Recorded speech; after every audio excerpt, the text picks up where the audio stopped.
Hello friends, greetings, my name is Roy, and I warmly welcome you all to this channel. I hope you're all doing great. Today's story comes from across the border, from Pakistan, and once you hear it, you might find it hard to believe that something like this could actually happen. This story is disturbing and will leave you questioning how far a person can go just to fulfill their twisted desires. Unfortunately, it's a true story, and one that deeply shames all of humanity. This story revolves around the dead, those who have been laid to rest in cemeteries. Even in our own country, there have been multiple reports of bodies being stolen from graveyards. In many of those investigations, the police discovered that criminal mafias were involved in trafficking the corpses, selling them for various illegal purposes. Sometimes, even medical institutions were suspected of stealing these bodies for unauthorized experiments. There were reports from places like Delhi Gate Cemetery, Noida, Madhya Pradesh, and Maharashtra. However, nothing was ever proven conclusively. Today's story also deals with corpses buried in a graveyard. But what sets it apart is how deeply disturbing and bizarre it is. This happened in October 2011, in a place called Liaquatabad in Karachi, where there is a well-known cemetery. Before you get lost in the video, don't forget to hit that subscribe button so we can stay best buddies forever. Alright, let's jump right in. On the evening of October 31st, as night had already fallen, a few cemetery workers were sitting outside chatting casually. Suddenly, one of their co-workers came running out of the graveyard, screaming in a panic. His entire body was trembling, and he was so terrified that he couldn't speak. He just kept pointing back toward the graveyard. Seeing his condition, the other men realized something was terribly wrong. His fear was contagious. It was dark, and they were sitting beside a cemetery after all. Still, they pulled themselves together, gathered as a group, and decided to go inside to see what had happened, bringing the terrified man with them. Nervously following his gestures, they reached a specific grave, and what they saw there shocked them to the core. One side of the grave had been dug open, and the heavy stone slab that covered the body had been removed. For a moment, they were stunned, unable to make sense of what they were seeing. They calmed the man down, gave him some water, and asked what had happened. Once he had composed himself, he began to explain the whole story, and what he revealed made the group so furious that they nearly attacked him on the spot. Thankfully, they restrained themselves and called the police. He was arrested and taken into custody.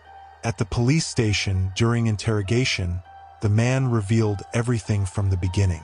His name was Mahammad Riyaz, and he was originally from a town called Sargodha in Pakistan's Punjab province. A few years prior, Riyaz had come to Karachi in search of work and a better livelihood.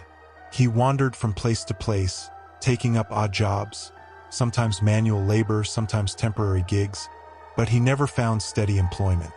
For a while, he just drifted from one small job to another, struggling to survive. During this period, he met a man named Wazira, who worked as a gravedigger and caretaker at the Liaquatabad cemetery. Riyaz shared his troubles with Wazira, who then offered him work at the cemetery, helping to dig graves and perform general maintenance like watering the graves.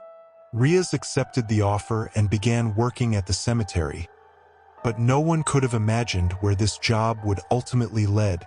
Mahammad Riyaz eventually settled into his job at the cemetery and began working there regularly. Over time, his bond with Wazira grew stronger. But after a few weeks, Riyaz started noticing something strange. He mentioned in his statement that every time a fresh body was buried in the evening, especially around dusk, Wazira would quietly open up one side of the grave after the burial was completed. He would go inside for a while and then come back out, covering everything up just as it was, as if nothing had ever happened. At first, Riyaz just observed, unsure of what to make of it. But one day, curiosity got the better of him. Since the two had become close friends by then, he finally asked Wazira what he was doing inside those graves.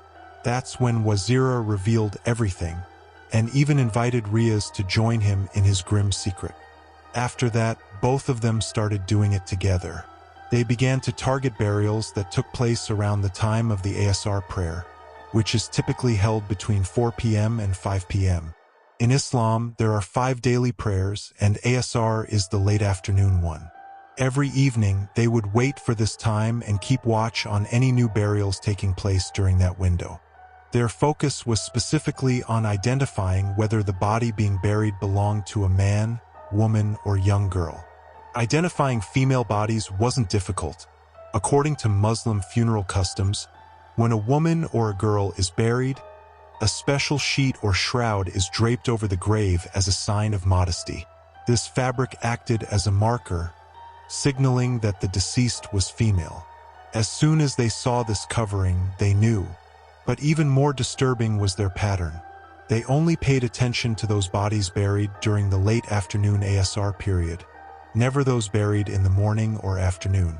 They completely ignored burials outside that time frame. Once a body was brought in, the funeral and burial process usually took 2 to 3 hours. This time included the religious rituals led by a Malvi, Islamic cleric, and prayers offered by the family for the peace of the departed soul. After the burial was complete and the grieving family members had offered their prayers and gradually left the cemetery, that's when Riyaz and Wazira would begin their horrific work. One of them would quietly approach the grave and start digging near the foot of it, just enough to allow a person to slip inside. Muslim graves typically have stone slabs placed above the body to prevent soil from falling directly on it.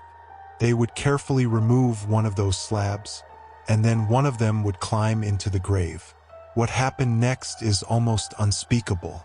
The man inside the grave would sexually violate the dead woman or girl. And what do you even call that? Rape? Assault?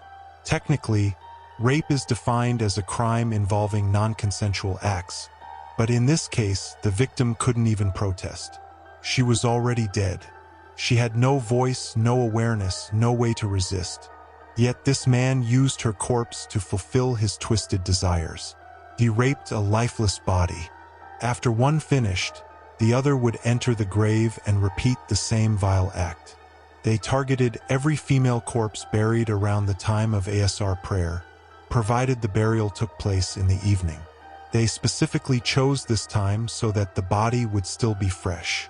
Morning or afternoon burials were not ideal, because by evening those bodies had already begun to decompose. Also, during the day, the cemetery was often busy with other workers, which made it riskier for them. But by dusk, it was dark and quiet, the perfect cover for their sick crimes. Sometime later, Wazira died. He was a heavy drug user and an addict.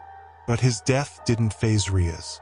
He simply continued the horrific acts on his own, night after night. Then came October 31st, 2011.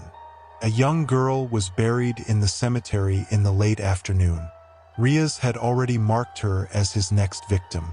As usual, he waited for 2 to 3 hours until the family left after prayers. Then, under the cover of darkness, he approached the grave.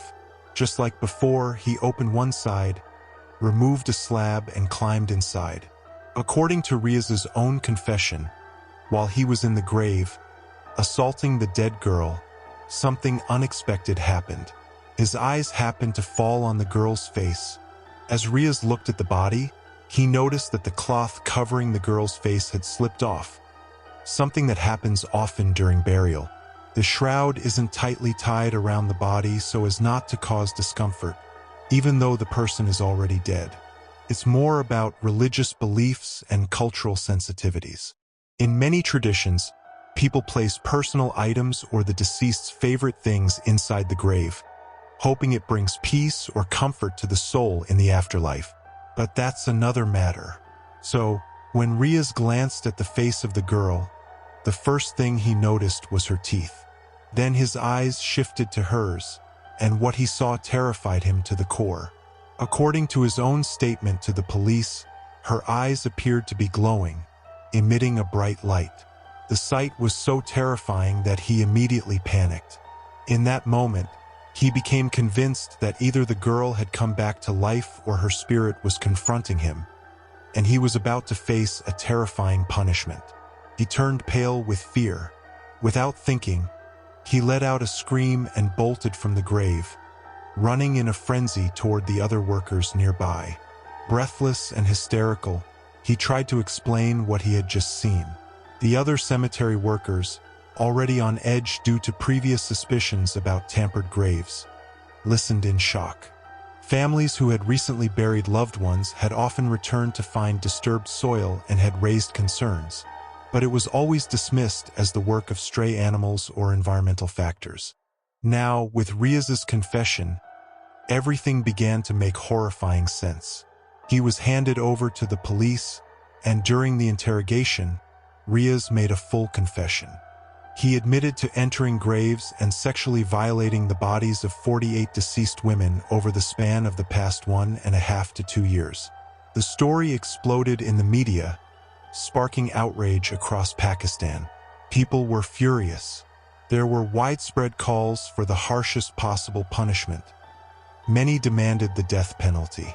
The police later brought Riyaz back to the cemetery. Families who had buried female relatives over the past 2 years were also called in. With Riyaz's help, the authorities identified several of the graves where he had committed his crimes. Imagine the anguish of those families. Sitting there, praying their loved one's resting place wouldn't be among those he pointed out. But one by one, he confirmed the graves. The case went to court, and it was decided that each of the 48 cases would be tried separately. In 8 to 10 of those trials, Riyaz was sentenced to death by hanging. Life is already full of pain, sorrow, and suffering. But imagine not finding peace even after death. Where is a person supposed to go then? They say that when someone dies, their connection with this world ends. But sadly, some people in this world refuse to let the dead rest in peace. As of now, Riyaz is still alive, imprisoned in a jail in Pakistan, waiting for his execution. Several of his court cases are still pending, and their verdicts are yet to be announced. However, there is hope that justice will be served soon and he'll receive the death penalty for his horrifying crimes. That brings us to the end of today's story. I hope you found it thought-provoking and impactful. If you appreciated this story, please like the video, leave a comment letting me know your thoughts, and share it with others. Also, don't forget to subscribe to the channel and hit the bell icon so you never miss a future story. I'll be back soon with another gripping tale. Until then, take care of yourself. Thank you very much.